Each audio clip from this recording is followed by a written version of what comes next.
अस्सलाम वालेकुम स्टूडेंट्स। अब हम स्टार्ट करते हैं एक्सरसाइज 4।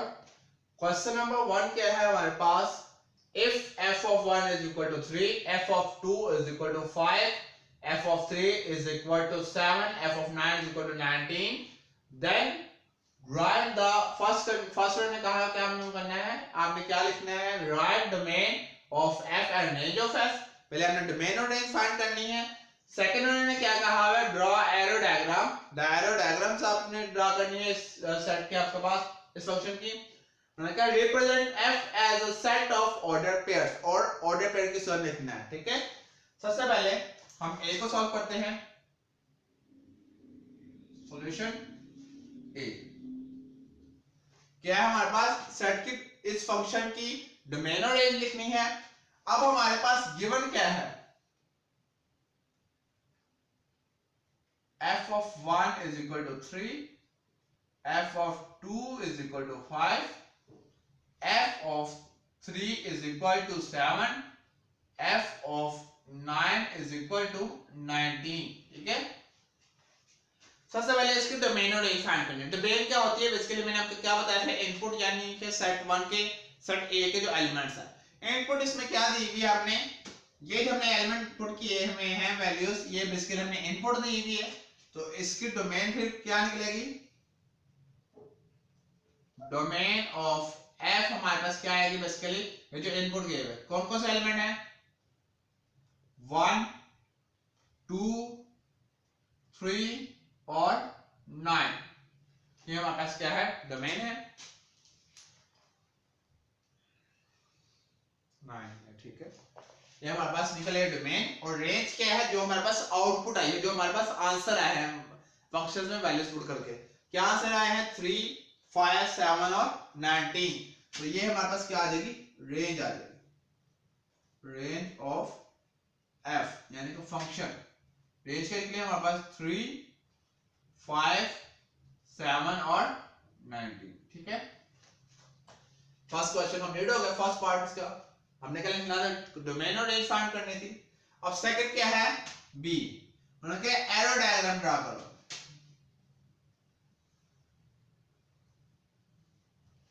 अब हमें कैसे पता चलेगा कि सेट फर्स्ट सेट में कौन से एलिमेंट आएंगे, सेकंड सेट में कौन से एलिमेंट आएंगे। आपको मैंने पहले बताया था, जो डोमेन होती है वो बेसिकली होती है सेट ए के एलिमेंट्स ही होते हैं बेसिकली, जो हम इनपुट देते हैं हम। ठीक है, इसे हम नाम देते हैं, लेट ए का नाम देते हैं, सेट बी का नाम देते हैं। ठीक है, अब सेट ए के एलिमेंट कौन से होंगे, 1 2 3 4 3 और 9 सॉरी। ठीक है, अब हमारे पास जो रेंज आई है, जो हमारे पास क्या निकला है, आउटपुट निकली है, वो हमारे पास बेसिकली क्या है, सेट बी के एलिमेंट है। कौन कौन से हैं, 3 5 7 और 19। अब हमने देखना है कौन सा एलिमेंट किस पे मैप हो रहा है। अब हमने जब सेट f फंक्शन में हमने 1 को पुट किया है, तो हमारे पास क्या आंसर आया, 3। सेट 1 इनपुट हमने दी है, तो हमारे पास आउटपुट का निकला है 3। इस तरह 2 पुट किया है, तो हमारे पास आउटपुट का निकली है 5। 3 पुट किया है 7 19। तो ये हमने एरो डायग्राम ड्रा कर दी है, सिंपल। ठीक है, अब हमारे पास ये मैंने कैसे ड्रा किया, कौन सा एलिमेंट किसमें मैप करे, इससे जाहिर करेगा। ये हमारे पास जो फंक्शन, ये जो सेट दिया हुआ है, ये जो फंक्शन दिया हुआ है, ये जाहिर करेगा हमारे पास कि हमारे पास हमने पुट क्या किया था। जो हम पहले पुट करेंगे वो बेसिकली क्या होगा, सेट ए के एलिमेंट होंगे, जो सेट बी के एलिमेंट कौन से होंगे, जो हमारे पास आउटपुट आई है। ठीक है, हमारे पास सेट बी का एलिमेंट क्या है, 3। इसका मतलब जब 1 पुट करने से हमारे पास 3 आया है, तो इसका मतलब जब हम मैप करेंगे, तो मैपिंग करेंगे इसकी, तो 1 को किससे मैप करेंगे, 3 को, 3 के साथ 2 को किससे मैप करेंगे, 5 के साथ, 3 को किससे मैप करेंगे, 7 के साथ, और 9 को 19 के साथ। ठीक है, अब हम बात करते हैं सी। उन्होंने कहा है represent f as a set of order pair. Set of order pair की हम बात करें तो हमारे पास होता है बेसिकली x और y, ये हमारे पास ऑर्डर पेयर दिए हुए। ठीक है, जिसमें x क्या होता है, सेट a का एलिमेंट यानी कि फर्स्ट सेट के एलिमेंट होते हैं, और b क्या होता है, x y क्या होता है इसमें, सेट b के एलिमेंट। ठीक है, जो हमारे पास बेसिकली क्या होती है, आउटपुट होती है। सेट ए के एलिमेंट इनपुट होती है, जो सेट बी के एलिमेंट वो क्या होते हैं, आपको आउटपुट होती है, या फिर कोऑर्डिनेट के एलिमेंट्स हो सकते हैं। ठीक है, अब हमने क्या, अब हमने इसके लिहाज से ऑर्डर पेयर के साथ लिखना है फंक्शन को, ठीक है। पहला ऑर्डर पेयर हमारे पास क्या बनना है, सेट 1 किससे मैप हो रहा है, सेट 3 के साथ। तो सेट 1 किस में मौजूद है, ए में। तो हमारे पास सबसे पहले हम जब ऑर्डर पेयर के साथ लिखते हैं, फर्स्ट एलिमेंट किसका होता है, सेट ए का। तो सेट ए का एलिमेंट क्या है, 1। 1 गुण करने के साथ हमारे पास क्या बना है, 3। तो 1 क्या आ जाएगा, 1 3। सेकंड आ जाएगा आपके पास 2 5 ऑर्डर पेयर उसी के लिहाज से। फिर आ जाएगा 3 7 और फिर आ जाएगा आपके पास 9 और 19। ये क्वेश्चन होगा आपके पास कंप्लीट, ठीक है। अगर इसमें कोई इशू हो बता सकते हैं आप। बात देख लें, जो हमारे पास इनपुट कर रहे हैं हमने जब ऑर्डर पर के सामने लिखना है, जो हमारे पास इनपुट वाला एलिमेंट होगा, जो हमारे पास सेट ए का एलिमेंट होगा, वो ऑर्डर पेयर में पहले नंबर पे आएगा। सेकंड नंबर पे कौन सा आएगा, जो हमारे पास आउटपुट निकली है। आउटपुट हमारे पास क्या निकली, 3। हमने उसे सेकंड नंबर पे लिख दिया, इसलिए हमने ऑर्डर पेयर के सामने सबको लिख दिया। तो फंक्शन को ऑर्डर पेयर लिखने का तरीका ये है हमारे पास, ठीक है। अब हम मूव करते हैं नेक्स्ट क्वेश्चन की तरफ, क्वेश्चन नंबर 2 की तरफ।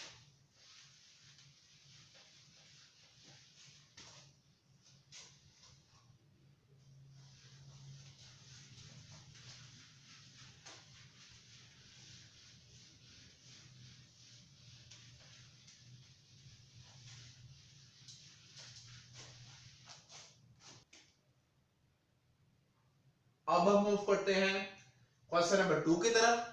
क्वेश्चन नंबर 2 में उन्होंने कहा if a is equal to a1 b2 c3 e4 e5 g7 then write domain and range of f। हमेशा रखना, जब भी आपके पास फंक्शन कोई ऑर्डर पेयर के रूप में लिखा हो तो उसके डोमेन एंड रेंज फाइंड करना सबसे ज्यादा आसान होगा, ठीक है।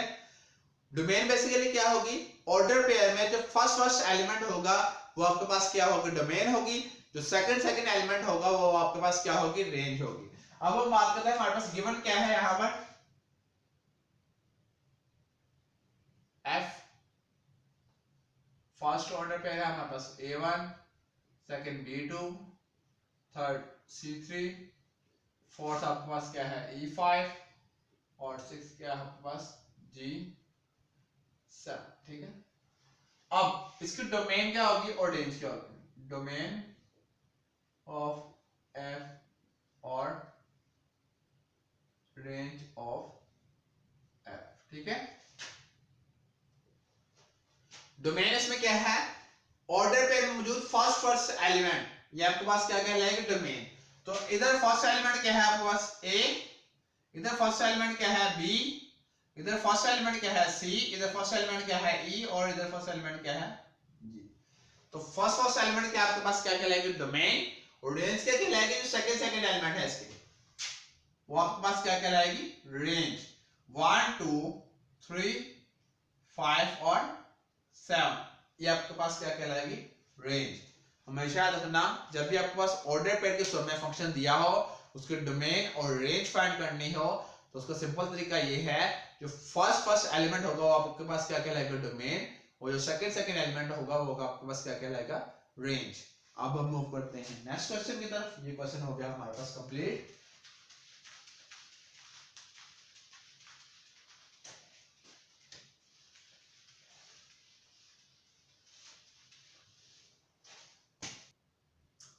अब हम मूव करते हैं क्वेश्चन नंबर 3 की तरफ। मैंने कहा let f x to y function क्या डिफाइन किया हुआ है, x to y function define किया हुआ है, यानी कि x हमारे पास क्या है, इसमें डोमेन है बेसिकली, ठीक है, x के। अब उन्होंने कहा right the domain of f, first उन्होंने क्या हुआ है, a right the domain of f। हमेशा रखना, जो फर्स्ट सेट है मैपिंग में जो मौजूद है, मैपिंग क्या है, x to y। जो फर्स्ट सेट के जितने भी एलिमेंट होंगे तमाम के तमाम क्या कहलाएंगे आपके पास, डोमेन। तो डायरेक्ट हम लिख देते हैं, सॉल्व करने की जरूरत नहीं है। डोमेन ऑफ f क्या कहलाएगी, सेट x के जो एलिमेंट है कौन कौन से हैं, 0 2 4 6, ठीक है। अब हमने बताना है कोड में right the code main of f। ये हमने सेट a को, a पार्ट को सॉल्व कर लिया। b क्या होगा आपके पास, कोड मेन।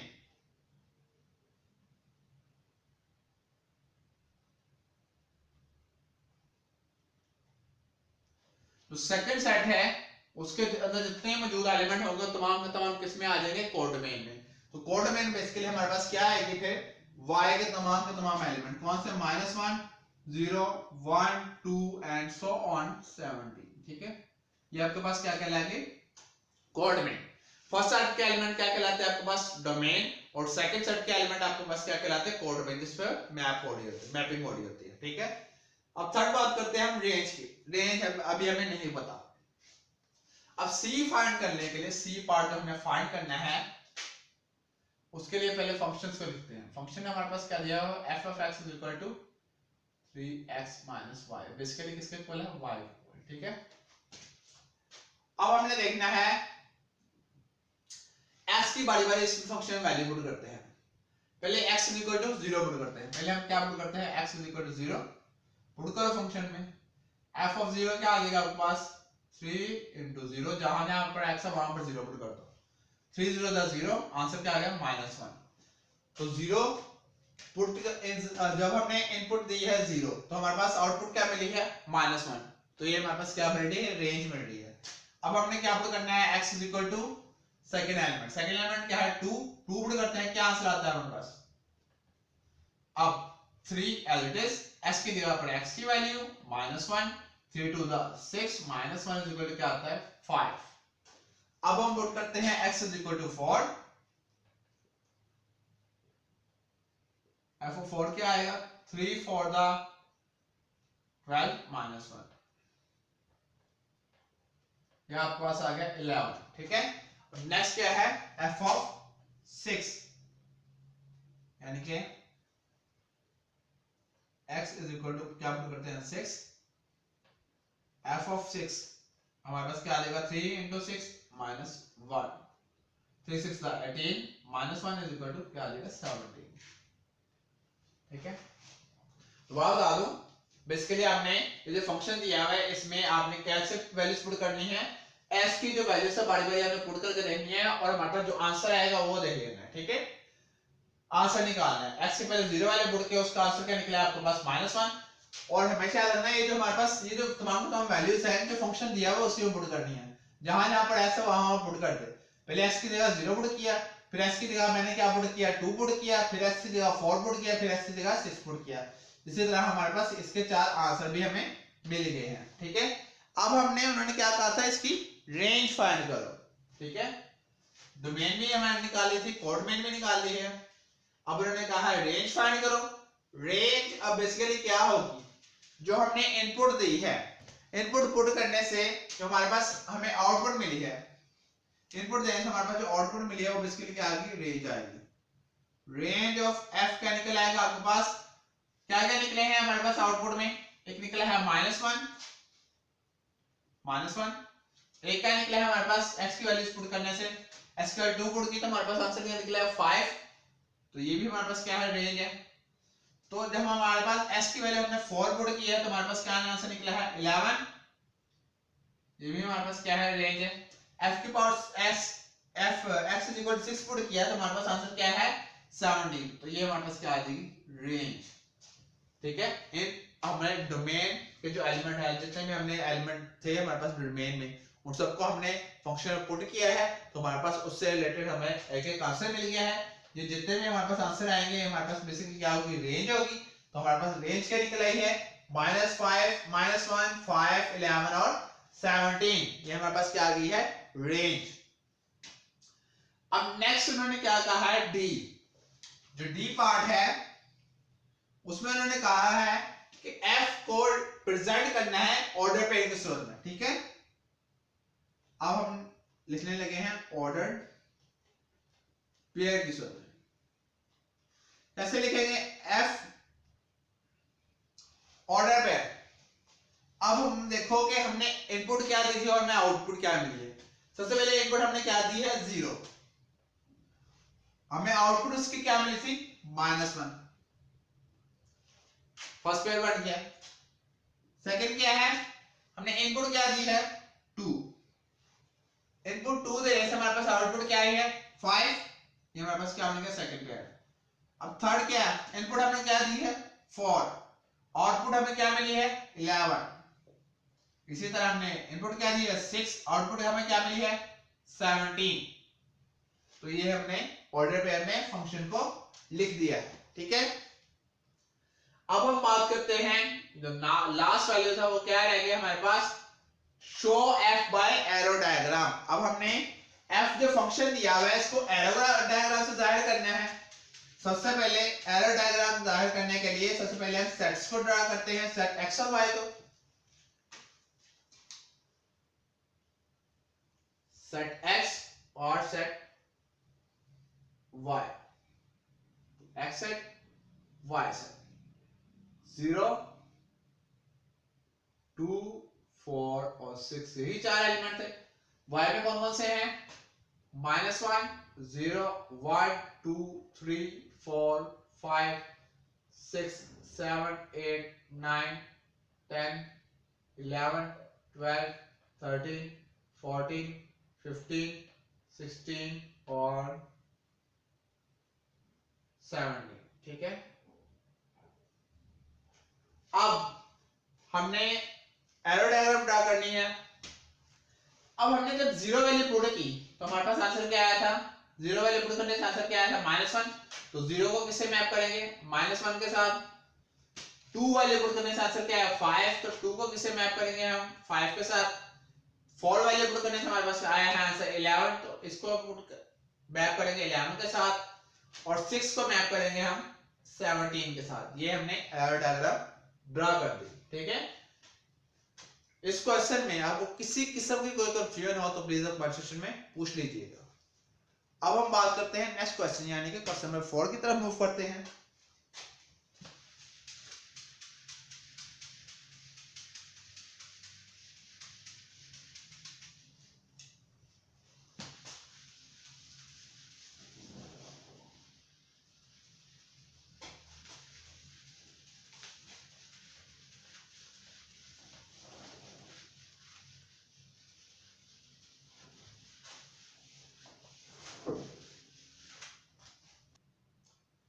अब हम बात करते हैं क्वेश्चन नंबर 4 की।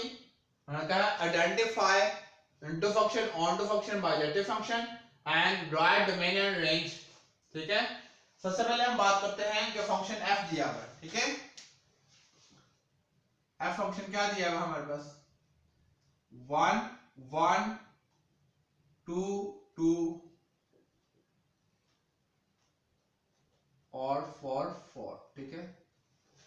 अब इसकी डोमेन एंड रेंज फाइंड करनी है। मैंने आपको पहले बताया है कि हमारे पास जब भी पेयर की सूरत में लिखे हो, हमारे पास फंक्शन लिखा हो, तो उसको उसकी हमेशा डोमेन क्या होगी, डोमेन ऑफ एफ क्या होगी हमारे पास फर्स्ट एलिमेंट इस पेयर का फर्स्ट एलिमेंट कौन कौन सा होगा 1 2 3 और 4, 1 2 3 और 4, ठीक है। अब हमने फाइंड करनी है रेंज। रेंज क्या निकल आएगी सेकंड एलिमेंट क्या है 1 2 3 और 4। अब हमने अब बताना है कि कौन सा फंक्शन है, बाइजेक्टिव है, ऑन टू है या इनटू है, ठीक है। अब हम बात करते हैं, पहले सेट्स को ड्रा करते हैं और उसके लिए सेट ए है, ये हमारे पास सेट है बी, ठीक है। पहले फर्स्ट एलिमेंट को ड्रा करें, तो सेट ए के होंगे, सेट बी के एलिमेंट कौन से होंगे 1 2 3 4। अब हमें बताना है कि हमारे पास फंक्शन कौन सा है। अब ए को ए में मैप उन्होंने किया है, 1 को 1 को 2 को 2 के साथ, 3 को 3 के साथ और 4 को 4 के साथ, ठीक है। ये हमारे पास बाइजेक्टिव फंक्शन है।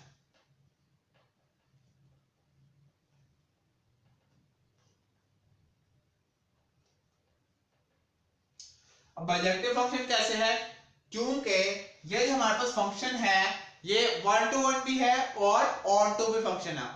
1 to 1 किस तरह है कि हमारे पास अगर एक इनपुट दे रहे हैं उसका यूनिक आंसर मिल रहा है, मतलब हर डिफरेंट इनपुट हमें देने से डिफरेंट आंसर मिल रहे हैं। कोई सी भी दो अगर हमने इनपुट दिए हैं उसका सेम आंसर नहीं मिल रहा, हर इनपुट का आंसर डिफरेंट मिल रहा है, यानी कि वन वर्ड कॉरस्पॉन्डेंस है। तो इसका मतलब ये हमारे पास 1 to 1 तो है, 1 2 1 फंक्शन तो है। अब हमें चेक करना है क्या ये ऑन टू है, अगर ऑन टू होगा तो बाइजेक्टिव फंक्शन कहलाएगा। ऑन टू क्यों है, क्योंकि इसकी जो रेंज है, इसकी जो इस फंक्शन की जो रेंज दी हुई है वो कोड डोमेन के इक्वल है। तो इसका मतलब ये हमारे पास ऑन टू भी है और वन टू वन भी है, तो ये फंक्शन हमारे पास क्या कहलाएगा, बाइजेक्टिव फंक्शन। तो आज फंक्शन के डोमेन भी फाइंड कर, डोमेन और रेंज भी फाइंड कर लिया और ये भी बता दिया कि फंक्शन कौन सा है, बाइजेक्टिव फंक्शन। अब हम मूव करते हैं नेक्स्ट फंक्शन की तरफ, जी की तरफ। कि जी हमारे पास फंक्शन कौन सा है,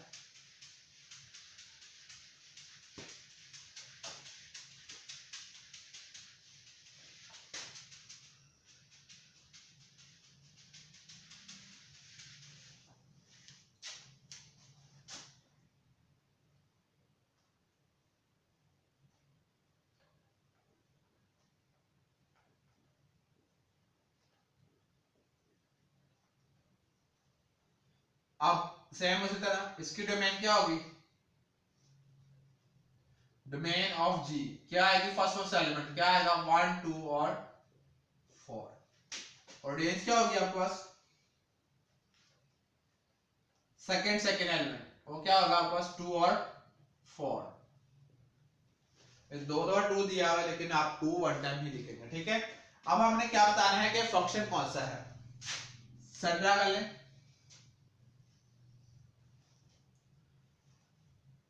1 2 4 और इधर आएगा 2 और 4। मैपिंग देख लेते हैं, जो 1 है वो किसके साथ मैप हुआ है, 1 किसके साथ मैप हुआ है, 2 के साथ, 2 किसके साथ मैप हुआ है, 4 के साथ, और 4 किसके साथ मैप हुआ है, 2 के साथ। यहां पर आप देखें तो हमारे पास जो रेंज आई है वो कोड डोमेन के इक्वल आई है, तो इसका मतलब ये फंक्शन क्या होगा, ऑन टू होगा। ये 1 to 1 क्यों नहीं है, यानी कि बाइजेक्टिव फंक्शन क्यों नहीं है, क्योंकि इसमें दो ऐसी इनपुट हमें मिल गई है जिनका आंसर सेम आ रहा है, तो उसका मतलब ये 1 to 1 तो है नहीं, तो ऑन टू फंक्शन होगा क्योंकि इसकी रेंज क्या है, डोमेन कोड डोमेन के इक्वल है। तो ये हमारे पास कौन सा फंक्शन कहलाएगा, ऑन टू फंक्शन। इस फंक्शन को बाइजेक्टिव होने के लिए सिर्फ 1 to 1 होना जरूरी था, ऑन टू ये ऑन टू तो है लेकिन 1 to 1 होना जरूरी था, 1 to 1 नहीं है, तो इसका मतलब ये फंक्शन कौन सा कहलाएगा, ऑन टू कहलाएगा, बाइजेक्टिव फंक्शन नहीं कहलाएगा। अब हम बात करते हैं नेक्स्ट, एक जो है हमारे पास दिया हुआ है,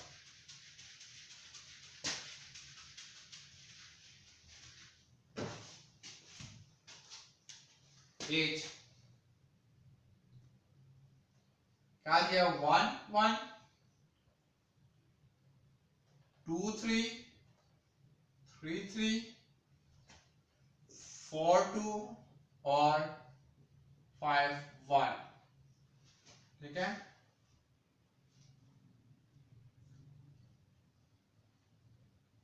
domain of F, domain of F क्या दिया है, 1 2 3 4 5, 1 2 3 4 और 5, और रेंज क्या निकली है आपके पास, second element H,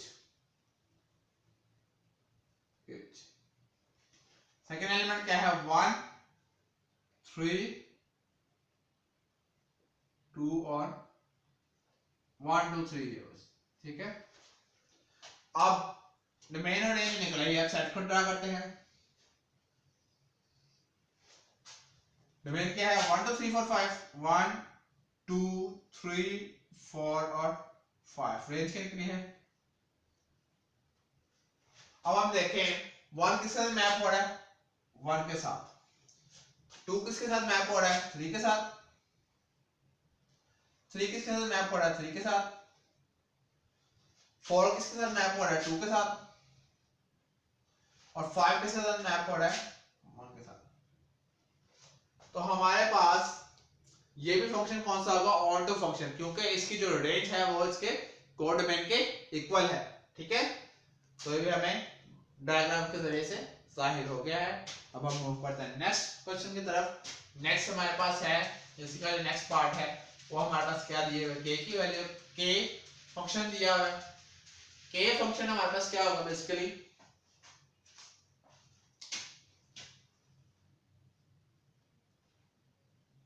A W B Y C W और D Z।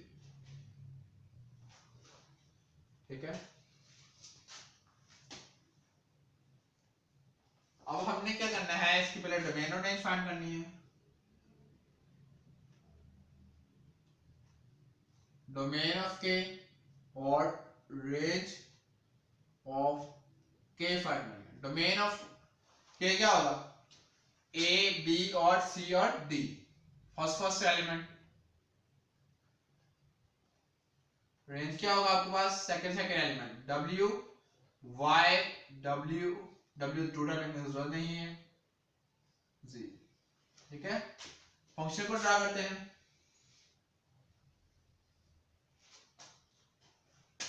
क्या निकला है, ए बी सी और डी, डब्ल्यू वाई जी। ए किस पे मैप हो रहा है हमारे पास, डब्ल्यू के साथ, बी किस पे साथ मैप हो रहा है, वाई के साथ, सी किसके साथ मैप हो रहा है, डब्ल्यू के साथ, और डी मैप हो रहा है जी के साथ। ठीक है, तो हमारे पास ये भी क्या फंक्शन होगा, ऑन टू फंक्शन होगा, और जो लास्ट है वो आप लोगों ने खुद चेक करना है। ठीक है, अगर इन क्वेश्चन में क्वेश्चन नंबर 1 से 4 तक आपने आज क्वेश्चन किए हैं, अगर इन क्वेश्चंस में आपको कोई भी इश्यू हो तो प्लीज कमेंट सेक्शन में पूछ लीजिएगा। बहुत शुक्रिया।